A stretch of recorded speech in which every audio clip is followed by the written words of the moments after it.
सहकार कायद्यामध्ये आवश्यक बदलासाठी समितीची स्थापना करणार मुख्यमंत्री देवेंद्र फडणवीसांची मोठी घोषणा।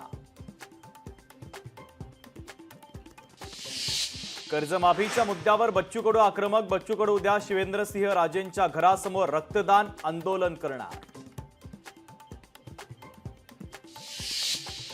भाजप नेत्या नवनीत राणांना जिवे मारण्याची धमकी। पाकिस्तानातून धमकी आल्याचा राणांचा दावा। साताऱ्यामध्ये नो हॉकर्स झोनचा प्रश्न चिघळला। छोट्या व्यावसायिकांवर उपासमारीची वेळ। छोट्या विक्रेत्यांनी घेतली मंत्री शिवेंद्रसिंह राजे भोसले यांची भेट। नाशिकमध्ये अवकाळी पावसाने अनेक झाडांची पडझड। झाड कोसळल्याने दुचाकीवरील दोघांचा मृत्यू। बीडच्या तरुणाची पुण्यामध्ये आत्महत्या। सोशल मीडियावर स्टेटस ठेवून संपवलं आपलं जीवन। तपासणी दरम्यान तरुणाजवळ चाकू सापडल्याची माहिती।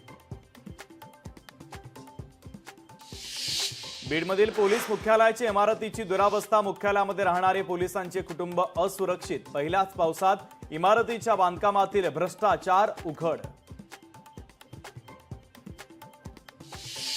गडचिरोली पोलिसांकडून माओवाद्यांचा तळ उद्ध्वस्त। भामरागडमध्ये 3 ठिकाणी 2 तास सुरू होती चकमक।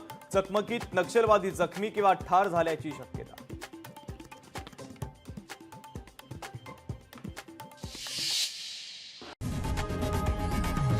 लोकशाही मराठी ऐका, पहा, जागरूक रहा।